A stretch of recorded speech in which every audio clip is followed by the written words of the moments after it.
ส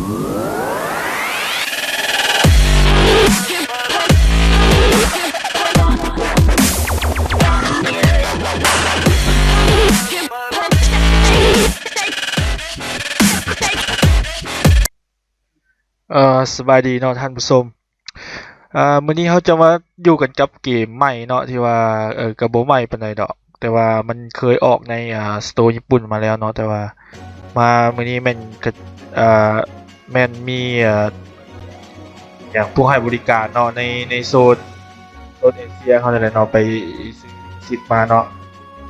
มาเปิดที่ว่าเปลี่ยนชื่อใหม่เนาะที่ว่าจะบ่แม่นเป็นชื่อเก่าที่ว่าเคยอยู่ในญี่ปุ่นเนาะ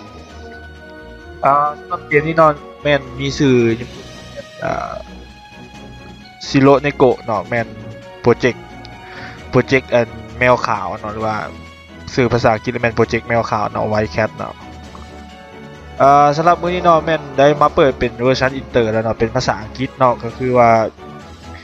ชื่อนั่นแหละแต่ว่าชื่อนั้นเป็นชื่อจักอีหยังนั่นแหละอ่านยากเอาเป็นว่าชื่อเป็นว่าซิโรเนโกะโปรเจกต์เนาะสำหรับเกมนี้เนาะแม่นจะเปิดให้ในบางประเทศเนาะมันจะคือซอฟต์รันเนาะแปลว่าคล้ายว่าทดลองนั่นแหละแต่ว่ายังเปิดให้แต่บางไทยอินโดอย่าง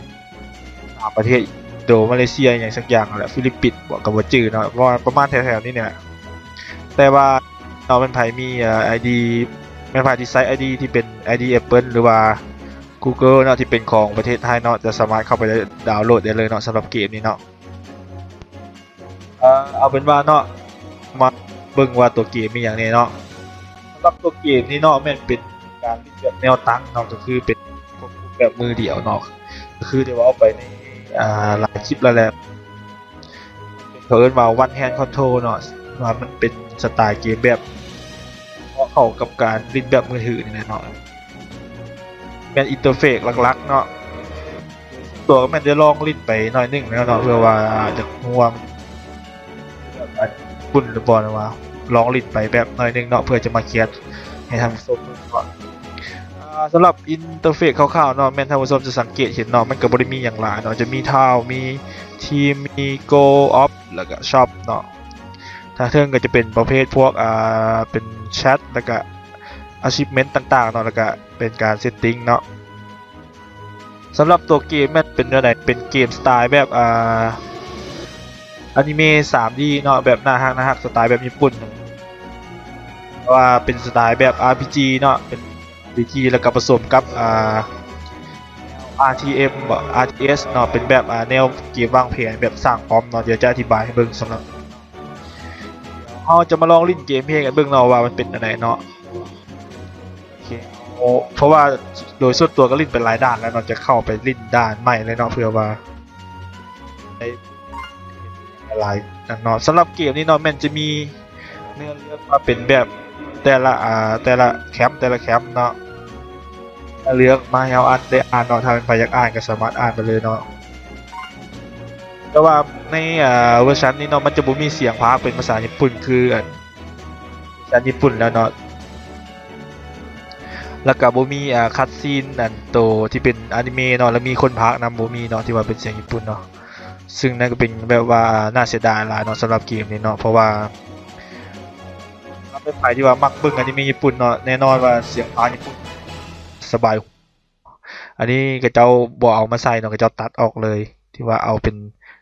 ตัวการ์ตูน 3D อหยังหยาบๆมาใส่แทนเนาะแถมบ่มีเสียงพากย์อีกอันนี้ก็แม่นข้อเสียของเวอร์ชันนี้เนาะก็บ่แม่นข้อเสียดอกที่ว่ามันเป็นคนละแบบเนาะเพราะว่าเฮ็ดเป็นอินเตอร์ก็ต้องเฮ็ดสไตล์อินเตอร์แต่ว่าไผมักแบบใดก็แล้วแต่เนาะโอเคนี่มันการบังคับเนาะการบังคับจะเป็นการใช้มือเดียวเนาะแล้วก็จับแล้วก็ลากไปเนาะแบบนี้เนาะถ้าแม่นเล่นก็จะลากยาวๆแบบนี้เนาะถ้าฟันก็จะเป็นบีบแบบนี้เนาะเห็นว่าการลากไปนี้เป็นแบบคือนี่เนาะเวลาเขาโจมตีเขาก็บีบแบบนี้นะโอเคนี่เวลาเขากิ้งลบเนาะเขาก็จะเฮ็ดแบบนี้2เทื่อเนาะยืดแบบนี้2เทื่อมันจะเป็นกิ้งลบเนาะแบบนี้เนาะ นี่เนาะกิ่งลบไปด้วยค้างโอเคโอ้ยคือค้างดุเถอะวะเอาเนาะสำหรับดันเจียนเนาะมันจะลงดันเจียนเนาะแต่ละดันเจียนมันจะมีของให้เก็บเนาะจะมีภารกิจแบบเป็นเควสให้เฮาเก็บเครื่องเก็บอย่างเนาะถ้าเขาก็จะได้ถ้าได้3 ดาวเขาก็จะได้เป็นหน้าอย่างเขาเป็นเพชรนะแต่ว่าในซื้อมันจะได้ไปเปิดเครื่องในช็อปเนาะเดี๋ยวเปลี่ยนตัวละครก่อนสำหรับทีมเขาเนาะทีมเขาจะมี3 ตัวเนาะ4 ตัวเนาะเขาสามารถเปลี่ยนตัวละครลงมาลิ่นได้เนาะได้ซับตัวละครลงมาลิ่นได้โดยตลอดเนาะตัวละครเขาเบิดเนาะแต่ละตัวก็จะมีสกิลต่างกันไปเนาะคือตัวนี้เป็นธนูเนาะ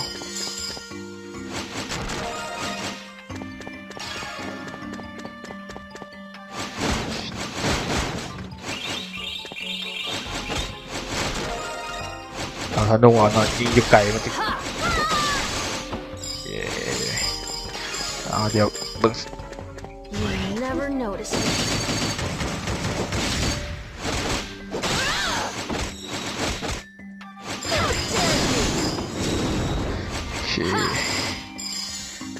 ส่วนมินิแมปเนาะมันจะมีอยู่ทางข้างนี้เนาะเราสามารถตั้งได้เนาะว่าจะให้มันมาอยู่ทางซ้ายหรือทางขวาเนาะสำหรับคนที่ถนัดมือซ้ายเราก็สามารถตั้งให้ไปอยู่ทางซ้ายได้เนาะเพราะว่ามันสามารถตั้งได้เนาะเกมมันจะมีเข้าไปตั้งในเซตติ้งเนาะโอเค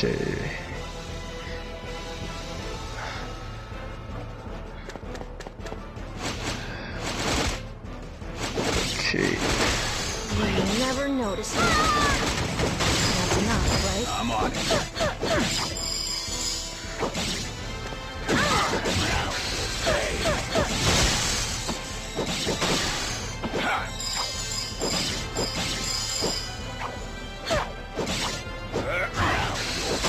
โอ้ย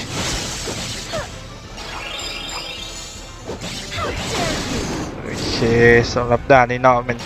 เคลียร์ไปแล้วเนาะแต่ว่าภารกิจนั้นจะเคลียร์ได้3 ดาวล้วนเนาะโอเคได้3 ดาวเนาะสำหรับภารกิจเนาะมันจะมี3 ดาวอย่างนี้เนาะแต่ว่าที่มันเฮ็ดมันจะแตกต่างกันไปแต่หลักๆก็จะคือกันเนาะแม่นผ่านด่านโดยบ่มีตัวละครของเฮาเนาะตายจากโตเนาะแล้วก็เปิดกล่องสมบัติให้ครบเนาะแล้วก็กำจัดศัตรูให้หมดเนาะสำหรับรอบนี้แม่นภารกิจของเรามันได้3 ดาวเนาะ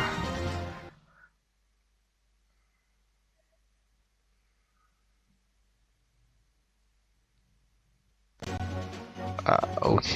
ไปด่านใหม่แล้วนั่นก็แม่นเกมเพลย์ลักๆเนาะจะแม่นจะลิ่นแบบนั้นเนาะสำหรับเกมเพลย์เนาะว่าวันนี้เราจะมาอธิบายระบบต่างๆเนาะจะมาเริ่มแต่เทิงลงลุ่มเนาะทวิตและแมนเซตติ้งเนาะตัวเทิงนี้เนาะจะเห็นว่ามันจะมีรายการอย่างต่างๆเนาะซึ่งนะคิดว่าท่านผู้ชมน่าจะพอเข้าใจได้เพราะว่าเป็นภาษาอังกฤษเนาะจะมีอย่างโอเคครับข้ามกันเลยเนาะเข้ามาตัวที่2เนาะแม่นอาชีพเนาะจะมีภารกิจมิชชั่นอันนี้เนาะเขาจะได้รางวัลอันนี้นะครับแล้วก็เดลี่เนาะล็อกอินแบบภารกิจลายมือแล้วก็อันภารกิจที่ว่าเกี่ยวกับเมืองเนาะมันจะมีระบบเมืองเข้ามานำเนาะเดี๋ยวเราจะไปเบิ่งภายหลังเนาะจะอธิบายว่ามันเกี่ยวกันอะไรแล้วก็มาเบิ่งทั้งรูปเนาะจะเป็นช็อปมีอย่างเนาะเนาะสำหรับเกมนี้เนาะแม่นตัวละครของเขาแม่นเขาจะสามารถเปิดได้จากช็อปแบบนี้เนาะมันจะไซส์เพชรสีนี้เพชรนี่แหละเพชรแหละ25 อันเนาะสามารถเปิดตัวละครจากนี่เนาะเพื่อไปร่วมทีมกับเขาได้โอเคเดี๋ยวฉันทำมาลองมันจะมี2 อันเนาะเปิดเอาอาวุธกับเปิดเอาตัวละครเนาะเพราะว่าอาวุธก็สิได้เปิดเอาอยู่นี่คือกันเนาะตัวละครก่อนเนาะเพราะว่าอยากให้ทำผู้ชมเห็นเนาะว่า You sure about this? ตัวละครเป็นสุ่มเนาะแน่นอนว่าสุ่มเนาะเป็นระบบสปองเนาะโอ้ขนาดเปิดตัวละครเอฟเฟกต์ขนาดนี้โอ คุ้น Be all you can be. เป็นแมวโอเคเนาะนี่เป็นตัวละครใหม่ที่เราเปิดได้เนาะได้2 ดาวมีชื่อว่าจังซอสแมนเป็นคาร์ดซอสแมนเนาะสำหรับสัญลักษณ์ดาบอยู่ทางทึงนั้นแม่นจะบอกว่ามันเป็นคาร์ดเลยเนาะเพราะว่ามันจะมีคาร์ดของมันจะมีเมฆนักดาบอย่างต่างๆเนาะโอเค102แม่นเราจะมาสุ่มอาวุธกันเนาะเพราะว่าตั้งแต่ลินมาก็ยังบ่ได้สุ่มอาวุธเลยเนาะอาวุธแม่น15เพชรเนาะตัวละครแม่น25เพชรเนาะเอามาสุ่มกันโชคดีได้อาวุธดีๆเนาะ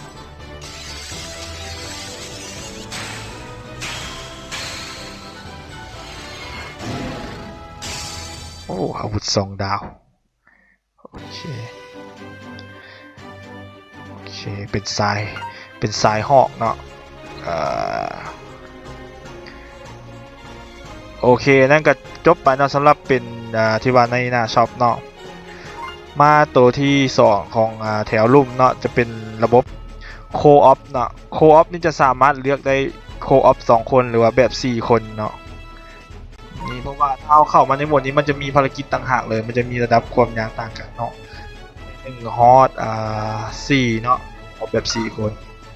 โคออฟแบบ2 คนเริ่มแต่4เอาไปนะมันจะแตกต่างกันเนาะ4 กับ 2เนาะเพราะว่าแต่ละด้านในแต่ละเกมที่เขาลิงเป็นเควสก็มันจะมีระบบโคออฟขึ้นมาให้เนาะแต่ละด้านแต่มันจะมีคนลิงนำเฮาบ่นั้นอีกเรื่องนึงเนาะเดี๋ยวเราลองตัวทีมเนาะนี่เป็นการแก้ไขทีมต่างๆเนาะเป็นการแก้ไขเนาะแบ็กสมิธมีทีมเอดิตเข้ามาเอดิตโอเคนี่เป็นทีมของเฮาเนาะหรือว่าของข่อยนั่นแหละเมื่อกี้เฮาได้อาวุธสายทวนมาเป็นบ่พอดีค่อยก็มีตัวละครสายทวนเลยเนาะเดี๋ยวจะลองใส่ให้เพิ่นโอเค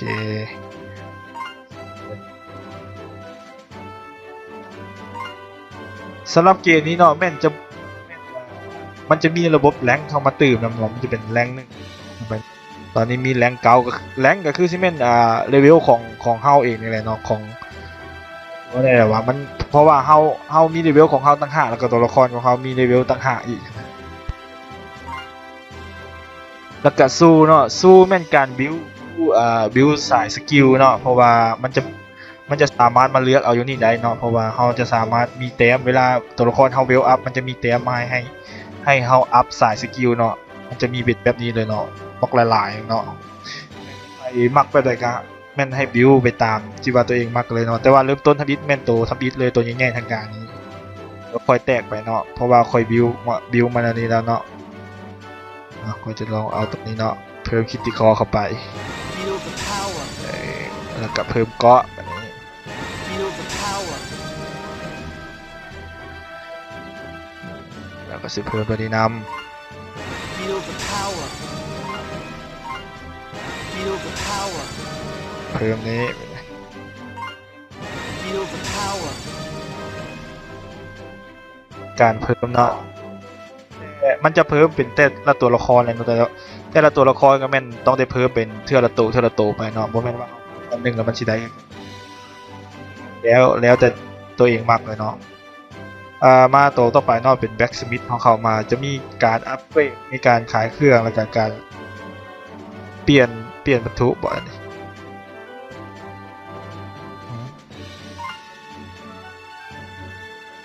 เป็นการเทรดดิ้งโอ้เบิ่งกันมันจะคือการหาเครื่องมาคราฟอะไรเนาะแต่ว่าแล้วนี้มันเขียนเป็นเนาะจากการอัปเกรดเนาะอัปเกรดนี่น่าจะเป็นการเพิ่มดาวของอาวุธเนาะแล้วก็มูฟมันก็น่าจะเปลี่ยนไปเนาะโอเคเนาะระบบมันยากปานใดเนาะเพราะว่าระบบต่อไปเนาะแม่นตัวนี้เลยเนาะที่ว่าอยากให้เป็นเฉพาะเลยเนาะเพราะว่าเป็นจุดเด่นของเกมนี้เลยเนาะเรียกว่าระบบทาวเนาะถ้ามันใครเคยเล่นเกมCat of Can มันแม่นจะลึกเลยแม่นจะเข้าใจได้ทันทีเลยเนาะว่ามันในเฮ็ดหยังเนาะแม่นคือถ้าเข้าใจเนี่ยมันจะคือกับระบบของ Cat of Can เนาะเฮาจะมาสร้างเมืองอยู่นี่เนาะอันนี้เป็นเมืองที่ค่อยได้สร้างไว้แล้วคร่าวๆเนาะมันจะมีระบบการหาเงินนี่เนาะก็คือเมืองนี้การอันนี้ก็คือ นี่แม่นศูนย์บัญชาการใหญ่เฮาแหละเนาะมีอันของพ่นพ่นอย่างแบบแคนออฟแคนแล้วก็มีวังสร้างอาร์เมอร์มีบ่อนฝึกทหารมีอย่างนี่เนาะมันจะคือกับแคทออฟแคนนั่นแหละเพราะว่า Well, การฝึก go. ทหารหรือว่าการอีกอย่างในนี่มันจะส่งผลต่อทีมเฮาเนาะแม่นตัวละครเฮามันจะเก่งขึ้นไปเรื่อยๆเนาะสำหรับการนี้เนาะอันนี้แม่นสายดาบเนาะเขาอ่านว่าเฟรนเชอร์นี่เนาะเดี๋ยวเขาจะลองซื้ออย่างได้เรื่องหรือเปล่ายังบอกเฮาสามารถเบิ่งได้เฮาสามารถไปเบิ่งของคนอื่นก็ได้ที่ว่ายังบ่มีหมู่เนาะโอเคเฮาก่อนนี่มันโอเคเฮาได้อันนี้ได้อันของสายวอลเลอร์มาเนาะเป็นฝึกนั่นแหละลองมาตาสนิทไป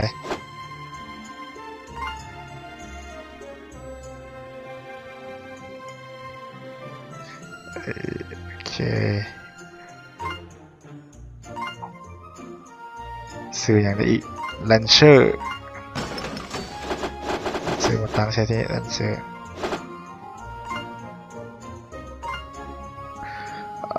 แล้วก็มีต้นไม้ใบหญ้าเนาะซื้อมาเสริมบารมีเนาะ ต้นไม้ซื้อมาบ่ซื้อดอกต้นไม้พอโอเค warehouse เนาะอันนี้เป็น warehouse storage warehouse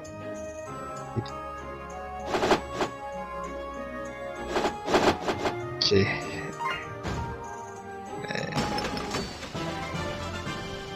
นี่เป็นสาย warrior ตัวนี้เป็น rancher เนาะเพราะว่าโดยส่วนตัวเนาะกับโบถนัดหลายเพราะว่าเกมสไตล์แบบนี้เนาะแต่ว่า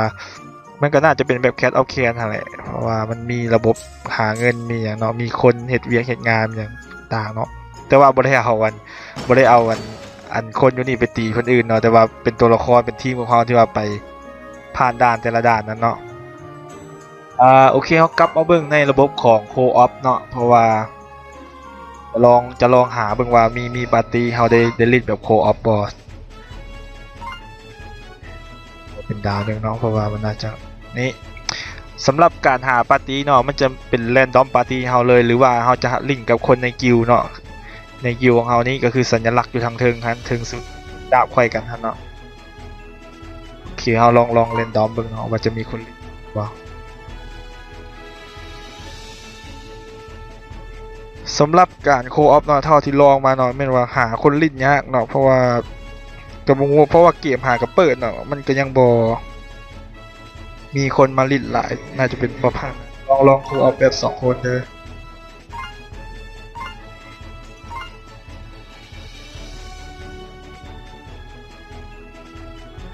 ลองถามเนาะว่ามีคนหรือบ่ถ้ามีคนเฮาก็ลิ้นเลยเนาะ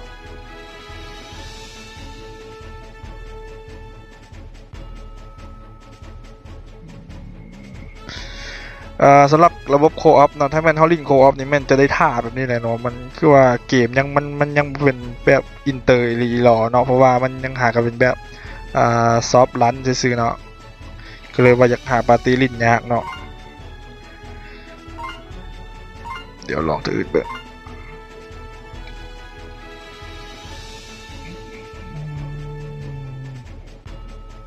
เกียร์มันบุมีเกียร์มันเดี๋ยวจะอธิบายให้เป็นข่าวๆเนาะที่ว่าใครอยากลองโคออฟก็สามารถมาลองด้วยตัวเองเนาะว่ามันท่าโดนอยู่ดีเนาะสำหรับการโคออฟเนาะจะเห็นว่าสูงเล่นได้4คนเนาะสำหรับ4คนเนาะในกรณีที่ว่าเฮาโคออฟ2คนเนาะแม่นเฮาจะได้คุมตัวละครนี่เฮาจะมีตัวละครนี่ไปนี่2ตัวเนาะคือเฮาสามารถเปลี่ยน1-2 1-2สลับกันลงมาได้เนาะสำหรับถ้าไป2คนเนาะว่าถ้าไป4คนในกรณีที่เขาไป4คนเนี่ยแม่นเขาจะเลือกได้ว่าเขาจะเลือกได้เพียงตัวเดียวเนาะว่าเขาจะเอาตัวใดไปเนาะตัวอย่างเอาแบบนี้เนาะค่อยเอาตัวนี้ออกเนาะแล้วค่อยเอานิ้วไปแทนเนาะสมมุติว่าทีมต้อง Alright. นิ้วเนาะจะมีเป็นสายแต่ละสายเนาะว่าไฟสิดิดสายได้ตัวนี้มันแม่นสายฮิวเนาะสำหรับตัวนี้ Alright. ถ้าแม่นเขาไป4คนแม่นเขาจะเลือกได้แต่ตัวเดียวเนาะคือว่าหมู่เขา4คนนั่นแหละ โอเคเนาะน่าจะสำหรับระบบการโคออฟเนาะก็แม่นจะมีแบบนี้เนาะ Here goes. โอเคเนี่ยมีคนมาเลยนี่เราลองไปลองลิงโคออฟเลยเนาะ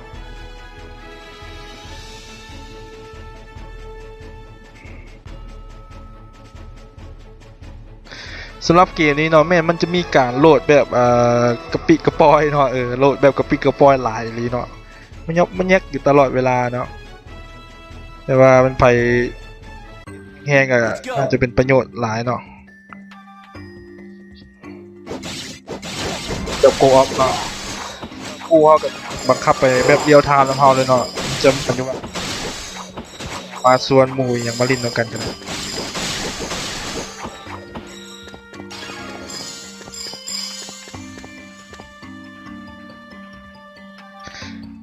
เอ้าเขายังมาวะ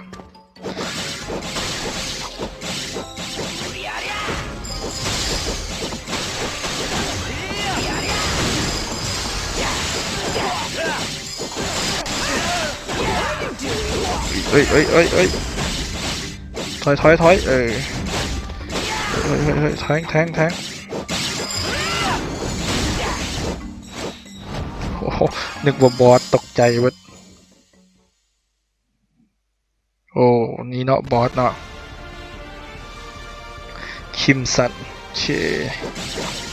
โอ้ยติดพิษโอ้ยโอ้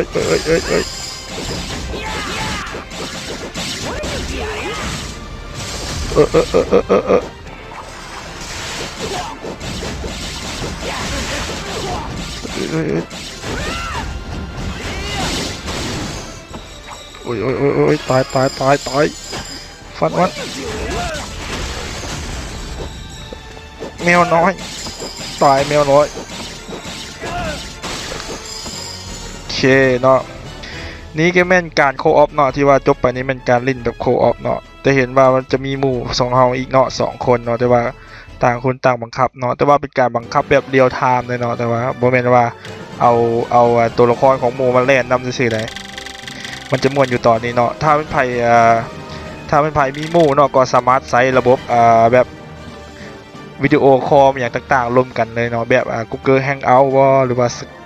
Skype บ่อย่างนี้เนาะก็สามารถรวมกันเรียลไทม์แล้วก็ลิงก์ไปนำกันได้เนาะนี่แม่นบอสระดับเลเวล5เนาะมันก็เลยตายไวเนาะถ้าว่าเฮาลินไปเลเวลสูงๆมันจะมีบอสที่ว่าเก่งๆเนาะตะลินยากกว่านี้หลายเนาะ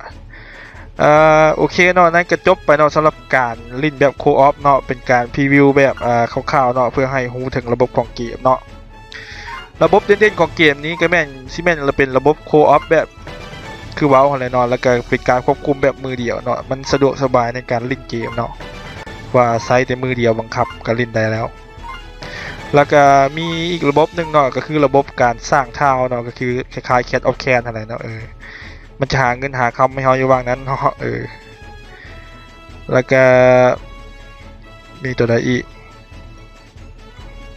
น่าจะมี2ระบบเท่านั้นแหละมันก็เบิดเท่านั้นแหละสำหรับเกมเนาะมันก็เล่นง่ายๆเป็นการเล่นสบายๆเนาะสำหรับเกมนี้เนาะแม่นจะสามารถลิ้นได้เกือบตลอดเลยเนาะแม่นบ่มีสเตมินาบ่ถ้าจื้อบ่ผิดเนาะบ่เห็นระบบสเตมินาได้เลยน่าจะบ่มีสเตมินาแหละเพราะว่ามันน่าจะลิ้นได้ตลอดเนาะเพราะว่ามันก็น่าจะเหมาะกับการลิ้นแบบหลายๆคนกับหมู่เนาะชื่อว่าลิ้นอยากลิ้นยามใดก็เปิดขึ้นมาลิ้นเลยเนาะมีดันเจียนมีอย่างแต่ว่ายังบ่กล้าไปลุยกับมันดอกอันเนี้ยตรงมานี่เดี๋ยวเข้าไปเบิ่งก่อน The Legendary Wolf โอ้ถ้าตีมันได้จะได้เป็นThunder Frank เคียวสายฟ้าโอ้มันต้องสู้อะไรกับมันนี่โอ้โอเคเอาสคริปต์เลย